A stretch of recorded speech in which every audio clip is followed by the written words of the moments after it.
So what I've got here today is a 1974 Winchester 3030 lever action. This is a straight model 94.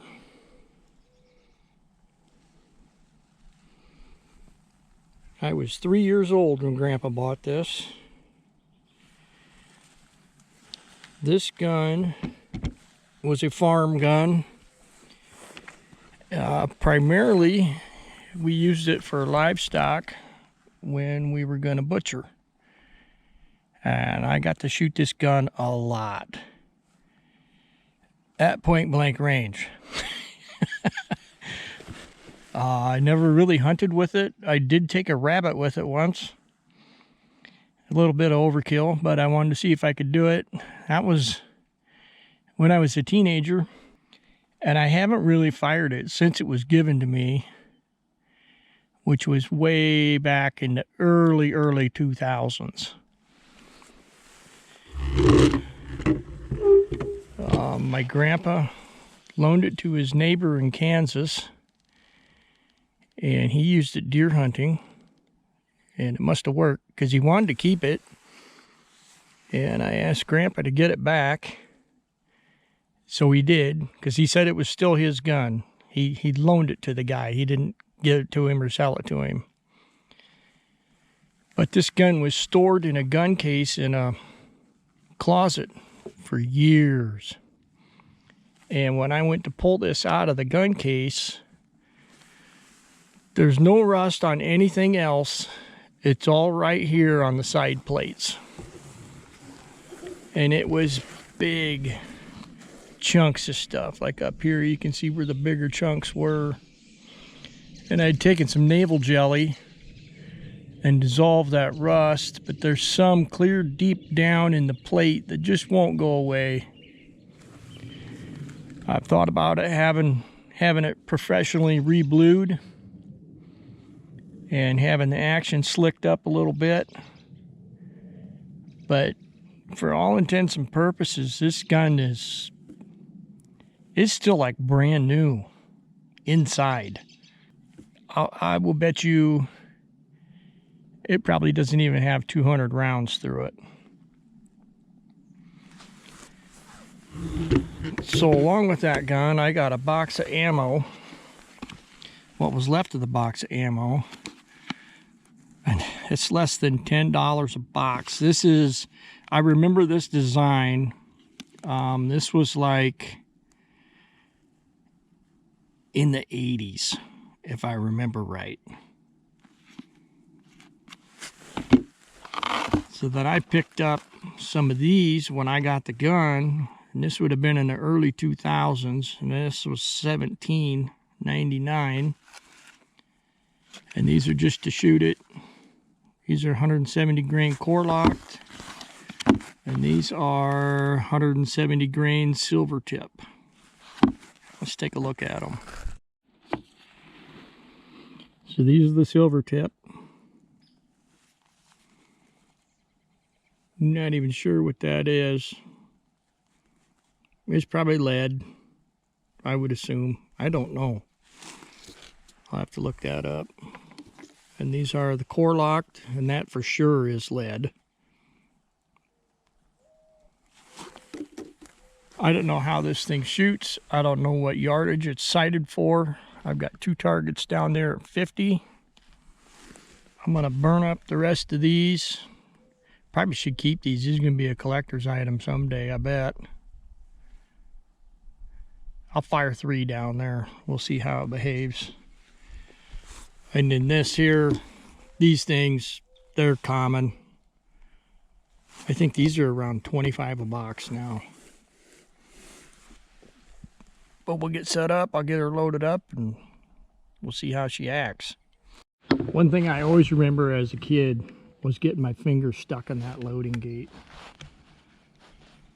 Because you got to push that shell all the way forward to get the rim past the side plate. And then I'd always get my finger stuck in there. It hurt like crazy. But you know what? I didn't care. I got to shoot a big gun. All right, there's 3.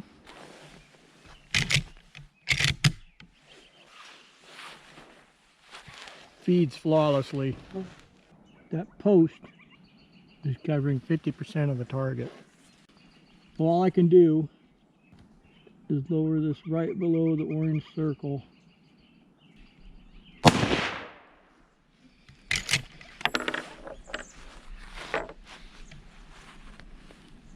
Mild kick. Way more than a 243, that's for sure. Yeah, that's way high. So the top of my post was here. So I'm a good 4 inches high and about 3 inches to the right. I moved the ramp up 1 notch.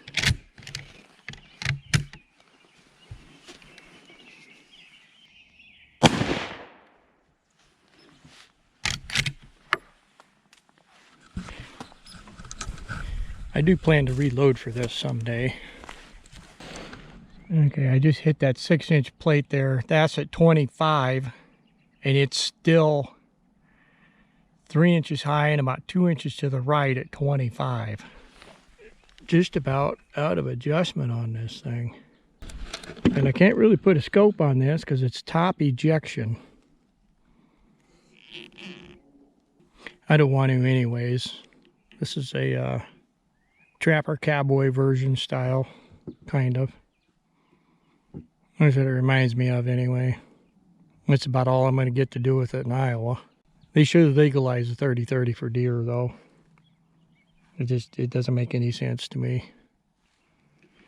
But I don't write the rules. Now we got the 170 grain core lock.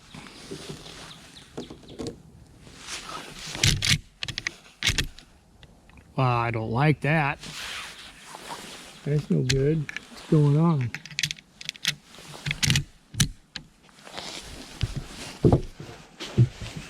Alright, we're going to go on the left target. See if these act any different. They're way newer manufacture date. Let's take a look.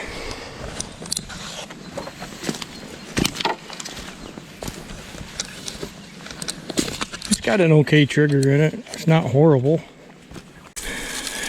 So I had the top of the post clear down here, and it's still over there. I gotta adjust that thing for sure. There is no windage adjustment on this. This doesn't, if you unscrew those, this just slides up and down more.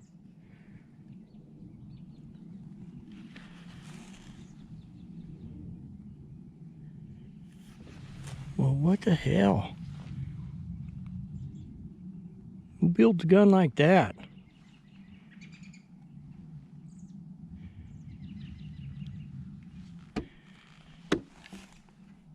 And I don't think you gotta drift this. I'm not going to, just because of what it is and the age it is. Huh. Well, I guess I know how it shoots. I did raise this up 1 more click. That'll get me closer at 50 anyway. I'm going to aim at the bottom left corner of the target. Let's see how close we get to the orange circle.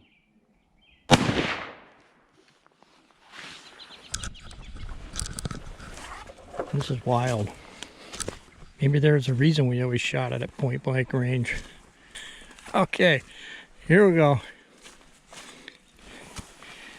So I had the top of the front post right here. That's where I hit. Holy cow. That's just not right. That barrel is not fouled. It's clean as a whistle. It wasn't rusty when I got it. It's still not rusty. May have to find a better bullet weight. Whatever this thing wants to eat. As of right now, I am not impressed with those 170 grain whether they're 40 years old or 20 years old. Blowing my mind right now. Okay, I'm going to aim at the wood post on the left side of the target, at the bottom of the paper, or at the bottom of the board.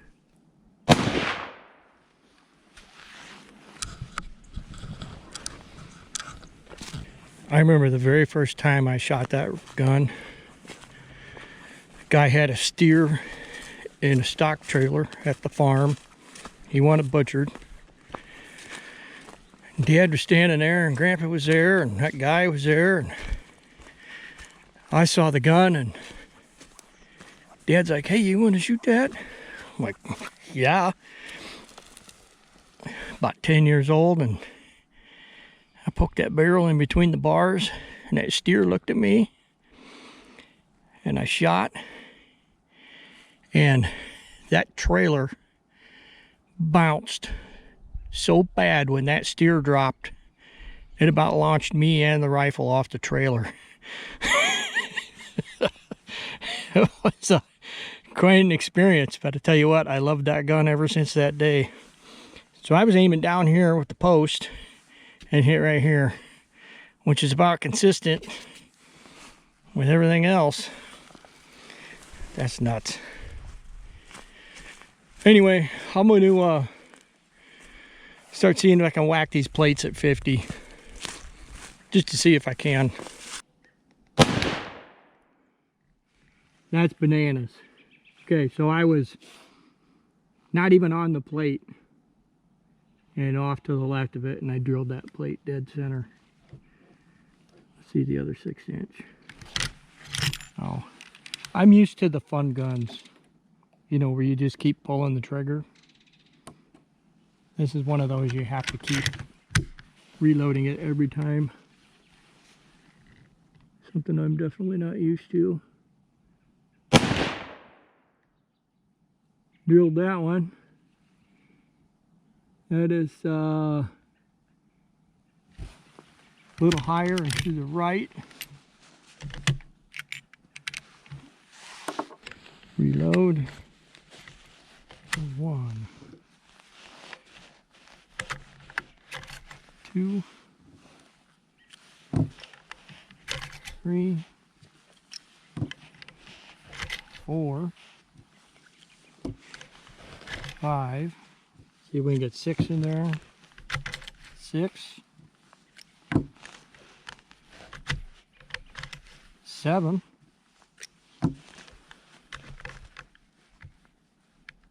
7. So it's 7 plus 1.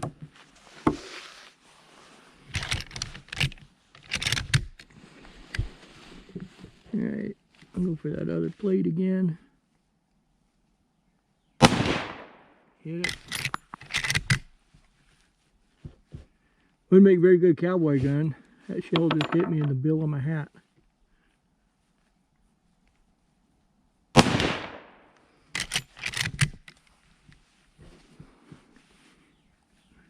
This is a learning gun.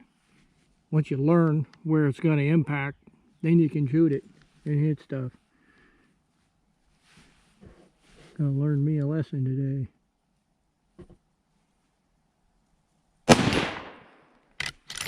Hitting them every time. I mean, if a guy was hunting buffalo, hell yeah, have at it.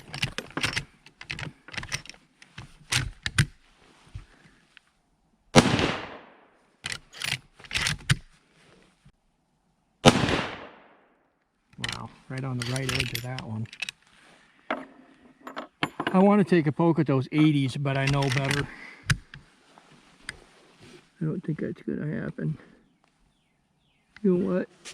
Let's just do it. Let's get it over with. See if it's possible. I got the thing jacked up as high as it can go. I got to slide this clear back here. All the way. I don't know if I can get it back any further. I'm up to the lever. Alright. Let's see what we got here. If I hit this, it's going to be a miracle. Oh my God, I hit it. I don't know where because I can't see.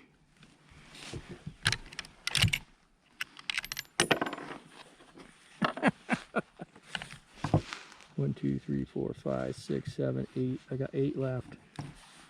I'm just gonna kill them because they're getting old too. We'll look at the brass too when I'm done. Kind of getting a headache. It does have some stout recoil. It's fun to shoot. It's even more fun when you can hit what you're aiming at.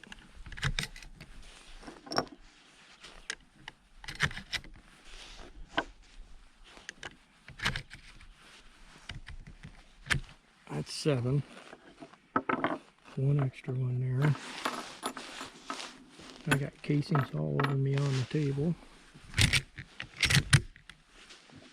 And then we'll throw in the last one here. If I can get in there. Oh, it won't go in. Alright. I'm going back down to 80. Oh, come on. Oh yeah, I gotta pull it back a long ways. Alright. Give it a whirl. You have to squeeze this. You gotta squeeze the loop. There's a safety bar here. Otherwise you can't pull the trigger. Hit it again. It's a dead buffalo right there.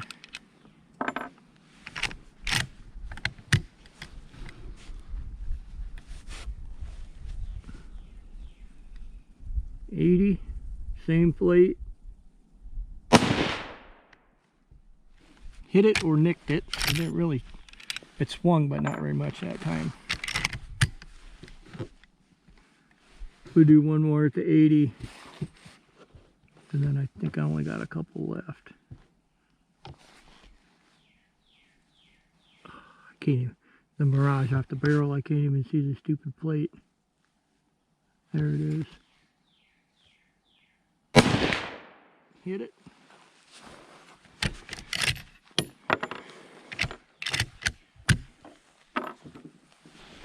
Alright, we're going back to 50. Oh, I missed. Come on. How did I know how I did that. Because I got excited and stuck it right on the plate. I can't do that. I got to go below the plate and to the left. Like that. Ooh, I got one more. Look at that. Got it again. Ooh, one more. It never stops giving.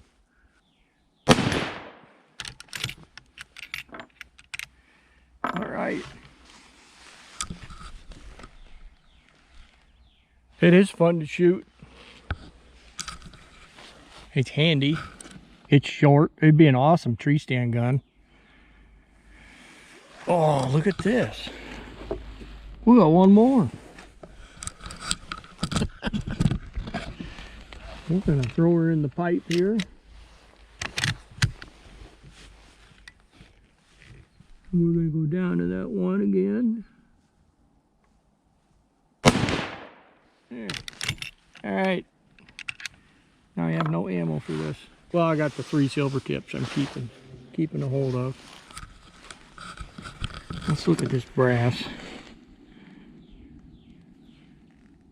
What I'm looking for is like cracked case necks or something stupid going on, you know.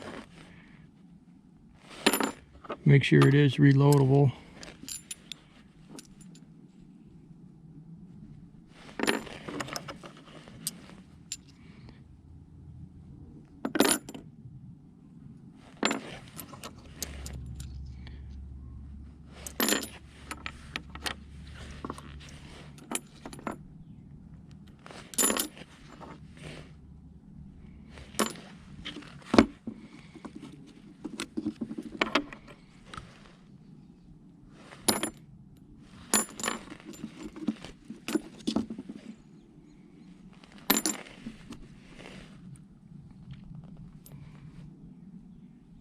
I don't know what happened there. I don't know if I stepped on it or what. I know there's a couple other casings laying around here. Bounced off my hat and stuff. Let's look at these three. That one looked good. That one looked good. And then it was this one. That right there, the crack in the neck. I can see daylight through it. I don't know if you can or not. Yeah, but that neck is cracked.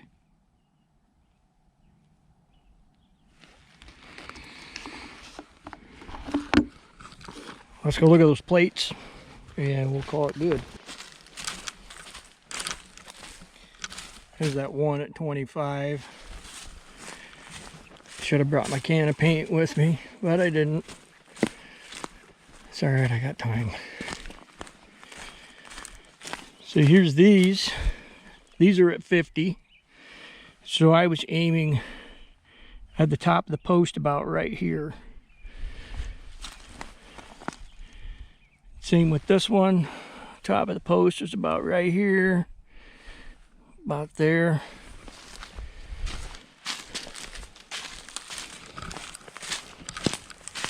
Let's see how close I was at 80. I got 4 impacts there. Nice. Again, I was aiming clear over here, right in this area. They were impacting there. Well, I think that'll do it for that thing. I'm gonna have to get some more ammo for it before I want to shoot it again. Paint my plates, let the gun cool off, head home and clean it. Thanks for watching.